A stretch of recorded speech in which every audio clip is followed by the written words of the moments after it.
திருச்சிற்றம்பலம். தென்னாடுடைய சிவனை போற்றி, எந்நாட்டவருக்கும் இறைவா போற்றி. அனைவருக்கும் வணக்கம்.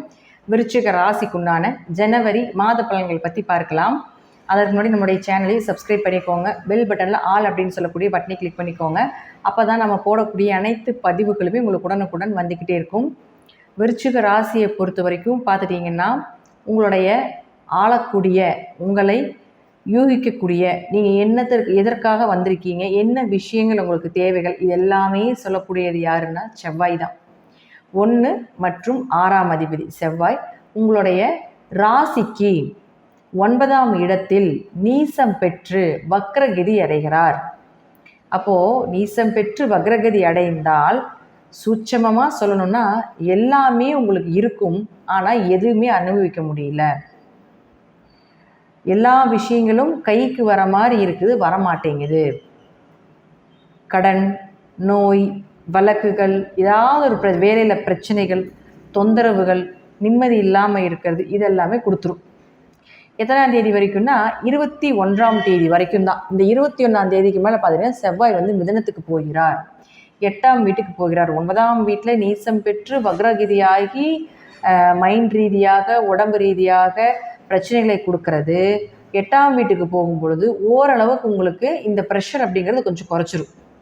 சின்ன சின்ன அவமானங்களோ அல்லது சின்ன சின்ன விஷயங்கள் தடை தாமதங்கள் ஆகுதோ தவிர புதிய புதிய பிரச்சனைகளை ஏற்படுத்தி கொடுக்காது. இந்த 21ஆம் தேதி வரைக்கும் தான் உங்களுக்கு இது போல் சில சில சங்கடங்கள், மனக்குழப்பங்கள் இருந்து கொண்டே இருக்கும். அதற்கு மேலே பார்த்துட்டிங்கன்னா உங்களுக்கு பெரிய அளவுக்கு சங்கடத்தையோ அல்லது பெரிய அளவுக்கு இழப்புகளையோ கொடுக்காது.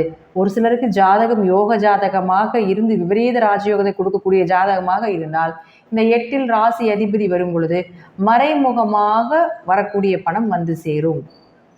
மறைமுகமான பினாமி பணம், ஷேர் மார்க்கெட் பணம், எம்எல்எம், சீட்டு, இது போல எல்லாம் லாட்ரி இதெல்லாம் இருக்கும் இல்லைங்களா, இது போன்ற இந்த விஷயங்கள் எல்லாமே உங்களுக்கு கண்டிப்பாக வந்து சேரும் அப்படிங்கிறதுலையும் மாற்றமே கிடையாது.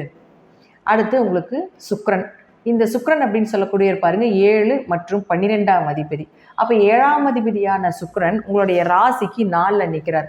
கேந்திராதிபதி கேந்திரத்தில் நிற்பது யோகம். திருமணம் சார்ந்த விஷயங்கள், எதிர்பார்த்த திருமண வரவு, அதே போல் வீடு மனை சொத்துக்கள் வாங்குவது, வண்டி வாகனங்கள் சார்ந்த விஷயங்கள் உங்களுக்கு சாதகமாக இருப்பது, ஆரோக்கியம் ஓரளவுக்கு சிறப்பாக இருப்பது, இதெல்லாமே ஏற்படுத்தி கொடுத்துருவார். இருப்பினும் 12ஆம் அதிபதியாக இருக்கிறதுனாலையும் ஒரு விரயத்தை கண்டிப்பாக குடும்பத்தில் நடத்தும். ஏதாவது ஒரு விரயங்கள் ஆவது, அதே போல் உங்களுக்கு பயணங்கள் அதிகமாக இருப்பது, வெளிநாடு ஏதாவது போகலான்ட்டு இருந்தீங்கனாலோ, குடும்பத்தோட மனைவியோட கணவரோட செல்லலான்ட்டு இருக்கிறீங்கனாலும் இந்த மாதம் அது உங்களுக்கு சாதகமான மாதமாக இருக்கும் அப்படிங்கிறதும் அமைப்பு இருக்குது இந்த மாதத்தில். அடுத்தது குரு பகவான். இந்த குரு அப்படின்னு சொல்லக்கூடியவர் 2 மற்றும் 5ஆம் அதிபதி. குடும்பம், வாக்கு, குழந்தைகள், குடும்ப ஒற்றுமை, குல தெய்வம், உங்களுடைய அதிர்ஷ்டங்கள், இதெல்லாமே உங்களுக்கு குரு தான் கொடுப்பார். அந்த குரு உங்களுடைய ராசிக்கு 7ல் இருந்தாலும் ரோகிணி நட்சத்திரத்தில் வக்ரமாகிறார். சந்திரனுடைய நட்சத்திரத்தில், சந்திரன் உங்களுக்கு பாதகாதிபதி. அப்போ பாதகாதிபதினா ஒரு கெடுதலை செய்யக்கூடிய ஒரு இடத்துல வக்ரமாகி நடத்தும் பொழுது கொஞ்சம் பணம் சார்ந்த விஷயத்தில் கவனமாக இருங்க. பணம் கொடுக்கல் வாங்கல கொஞ்சம் கவனமாக இருங்க. அதே போல் குழந்தைகளுக்கு சின்ன சின்ன கெட்ட பெயர்களோ அல்லது குழந்தைகளுக்கு ஏதாவது ஒரு மருத்துவ செலவுகளோ அல்லது குழந்தைகள் ஏதாவது பிடிவாதம் பண்ணுது அதனால் ஒரு மனக்கசப்புகளோ ஏற்படுறதுக்கு வாய்ப்புகள் உண்டு. குல தெய்வத்தினுடைய அனுகிரகம் அப்படிங்கிறது குலதெய்வ கோயிலுக்கு போக போக போக தான் நமக்கு நடக்கும். நம்ம இங்கிருந்தே வேண்டிக்கிட்டாலோ அல்லது உங்களுக்கு இந்த காலகட்டங்களில் குலதெய்வ வழிபாடு அதிகமாக செய்யும்போது அந்த கெட்டதை தவிர்ப்பதற்குண்டான வாய்ப்பை ஏற்படுத்தி கொடுக்கும் அப்படிங்கிறது தான் உண்மை. யாருக்கும் வாக்கு கொடுக்க வேண்டாம், ஜாமீன் கையெழுத்து யாருக்கும் போட வேண்டாம், யாரை நம்பியும் எந்த விஷயத்திலும் இறங்காமல் இருப்பது ஒரு சிறப்பான விஷயமாக இருக்கும். அடுத்தது பாருங்கள் சனி பகவான். இந்த சனி பகவான் அப்படின்னு பார்த்துட்டிங்கன்னா 3 மற்றும் 4க்குடையவர். 4ஆம் அதிபதி 4ல், அதோட யாரோட சுக்கிரனோட சேர்ந்து. அப்போது உங்களுக்கு கண்டிப்பாக ஏதாவது ஒரு இடம் மாற்றமோ, வீடு மாற்றமோ, தொழில் மாற்றமோ, அல்லது ஒரு வீடு விற்றுட்டு ஒரு வேறு வீடு வாங்கலாம், அல்லது இந்த வண்டியை விற்றுட்டு வேறு வண்டி வாங்கலாம், இந்த நிலத்தை விற்றுட்டு வேறு ஏதாவது நம்ம பண்ணலாம் பணம் வாங்கி அப்படிங்கிற எண்ணத்தை எல்லாமே இந்த மாதமும் உங்களுக்கு வரும். அதுபோல் ஏதாவது மூவ் பண்ணிட்டு இருந்தீங்கனாலும் இந்த மாதம் நடப்பதற்குண்டான வாய்ப்புகளும் உண்டு. அடுத்தது பாருங்கள், விருச்சிக ராசிக்கு 8 மற்றும் 11ஆம் அதிபதினு சொல்லக்கூடிய புதன் உங்கள் ராசிக்குள்ளேயே இருக்கார். அப்போ 8க்குடையவர் ராசியில் இருந்தால் விபரீத ராஜயோகம், திடீர் பணவரவு இதெல்லாமே உண்டு. ஆனால் இந்த 8ஆம் அதிபதி அப்படின்னு சொல்லக்கூடியவர் 4ஆம் தேதிக்கு மேலே இருந்து 24ஆம் தேதி வரைக்கும் 2ஆம் வீட்டில் பலமாக இருக்கார். ஒரு ஒரு ஷேர் மார்க்கெட்டில் பணம் வரணும், மறைமுகமாக பணம் வரணும்.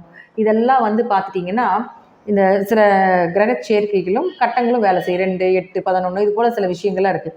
இது எல்லாமே இந்த மாதம் உங்களுக்கு சாதகமாக வருகிறது. இந்த 4ஆம் தேதியிலிருந்து 24ஆம் தேதி வரைக்கும் நீங்கள் கொஞ்சம் மூவ் பண்ணினீங்கன்னா உங்களுக்கு மிகப்பெரிய பண வரவு அப்படிங்கிறது நிச்சயமாக உண்டு. அது அதீத லாபத்தோடு வரக்கூடிய ஒரு அமைப்பு உண்டு. அது மட்டும் இல்லாமல் உங்கள் ஜாதகத்தில் சனியும் சுக்கிரனும் சேர்க்கை வேறு, 4ஆம் இடத்துல சேர்க்கை, சுகஸ்தானத்தில் சேர்க்கை, தாய்ஸ்தானத்தில் சேர்க்கை. இதெல்லாம் வந்து பண வரவுக்குண்டான ஒரு சேர்க்கை. நிறைய கிரக சேர்க்கைகள் இருக்குது பண வரவுக்கு. இருப்பினும் அதில் ஒன்று வந்து இந்த சுக்கிரனும் சனியும். இந்த கிரக சேர்க்கைகள் அப்படின்னு பார்த்துட்டிங்கன்னா இது இருக்குது, இது நிறையா இருக்குது. அதில் வந்து முதன்மையானதுன்னு கூட நம்ம சொல்லிக்கலாம். இது உங்கள் ஜாதகத்துக்கு ஒரு சிலருக்கு நல்லா இருக்குது அந்த கிரக சேர்க்கை. உங்கள் ஜாதகத்துக்கு விபரீத ராஜயோகத்தை கொடுக்கக்கூடிய ஒரு அமைப்பு உண்டு. உங்கள் ஜாதகத்தில் தசாபுத்தி மட்டும் நல்லா இருந்தால் இந்த மாதம் மிகப்பெரிய ஜாக்பாட் அடிக்கக்கூடிய ஒரு மாதமாக இருக்கும். பெரிய பணவரவு, பெரிய மறைமுக பணம் எல்லாம் உங்களை வந்து சேரும் அப்படிங்கிற அமைப்பையும் சொல்லுது. அடுத்தது பாருங்கள், உங்களுக்கு சூரியன். இந்த சூரியன் அப்படின்னு சொல்லக்கூடியவர் பாருங்கள் உங்களுடைய ராசிக்கு 2ஆம் இடத்துல தான் இருக்கார். அவர் யார்? உங்களுக்கு 10ஆம் அதிபதி 2ல் இருந்தால் தொழில் வளர்ச்சி. அப்போது எத்தனாம் தேதி வரைக்கும்? 14ஆம் தேதி வரைக்கும் தொழில் ஏதாவது மாற்றம் பண்ணுறீங்க, தொழிலில் வந்து ஒரு புதுசாக ஏதாவது கிளைகள் ஓப்பன் பண்ணுறீங்க, அல்லது அதில் ஏதாவது ஒரு புதுசாக பொருட்கள் வைக்கிறீங்க அப்படின்னா தொழில் வளர்ச்சி 14ஆம் தேதி வரைக்கும் அருமையாக இருக்கும். அதற்கு மேலே பார்த்தீங்கன்னா நார்மலாக இருக்கும். ஏன்னா அதுக்கு மேலேனாலும் உங்களுக்கு பாருங்க 3ஆம் இடம் தான். 3ஆம் இடங்கிறது பெரிய மறைவு ஸ்தானம் கிடையாது. அதனால் உங்களுக்கு ஒரு நார்மலான பலனை நிச்சயமாக கொடுத்தே தீரும் அப்படிங்கிறது தான் உண்மை. ஏன்னா 10, 3 மிகப்பெரிய வெற்றியை கொடுக்கக்கூடியதா. அதிக எஃபர்ட் போடணும். ஆனால் இப்போ ஈஸியாக வரும். அதுக்கப்புறம் பார்த்துட்டிங்கன்னா 14ஆம் தேதிக்கு மேலே தொழிலுக்காக அதிகமாக எஃபர்ட் போட்டு நீங்கள் செஞ்சீங்கன்னா கண்டிப்பாக உங்களுக்கு அதற்குண்டான பிரதிபலன் அப்படிங்கிறது நிச்சயமாக கிடைக்கும். இப்போது இந்த விருச்சிக ராசியை பொறுத்த வரைக்கும் என்னதான் வந்து உங்களுக்கு 4 சனி இருந்து அர்த்தாஷ்டம சனியாக இருந்தாலும் கூட, குரு வக்ரப்பார்வை பெற்றாலும் கூட, இந்த மாத கிரக சூழ்நிலையில் பார்க்கும் பொழுது நிறைய பண வரவு வர்றதுக்கும், குடும்ப ஒற்றுமையாக இருக்கிறதுக்கு உண்டானதும், குடும்ப தேவைகளை பூர்த்தி செய்கிறதுக்குண்டான ஒரு அமைப்பு தான் இந்த மாதம் விருச்சிக ராசிக்காரர்களுக்கு ஏற்படுது. அதை கொஞ்சம் கவனமாக இருந்து பொறுமையாக, ஏன்னா விருச்சிக ராசி அவசரப்பட்டு செஞ்சு மாட்டிக்கும். அதனால் பொறுமையாக இருந்து ஹேண்டில் பண்ணினீங்கன்னா நிச்சயமாக இந்த மாதத்தில் ஒரு மிகப்பெரிய ஒரு ஜாக்பாட் இருக்குது அப்படிங்கிறது உண்மை. இதெல்லாம் உங்களுடைய தசாபுத்திப்படி நான் சொல்லக்கூடிய கருத்துக்கள் சிறிது மாறுபடலாம். நன்றி. மீண்டும் ஒரு நல்ல பதிவில் சந்திக்கலாம். திருச்சிற்றம்பலம், தில்லையம்பலம், ஸ்ரீ நரசிம்மத்துடிகளே சரணம். கடவுள் அருள் டிவியை பார்த்தமைக்க நன்றிகள். மேலும் இது போன்ற தகவல்களை தெரிந்து கொள்ள கடவுள் அருள் டிவியை சப்ஸ்கிரைப் செய்யுங்கள். மறக்காமல் பெல் ஐக்கானை கிளிக் செய்யுங்கள்.